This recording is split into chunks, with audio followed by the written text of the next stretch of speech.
من زمانی غلام ابوجهل بودم و مرید محمد و تابوت تازیانه جهل ابوجهل بود و جسم سیاه سوخته عمار و سنگ داغ.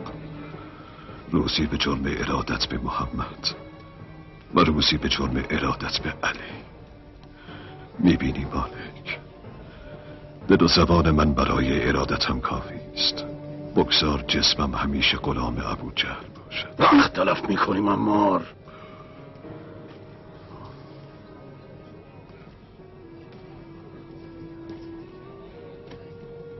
وقت تلف میکنیم. آتش ریاست این قوم را خون درمان میکنه، نه پند.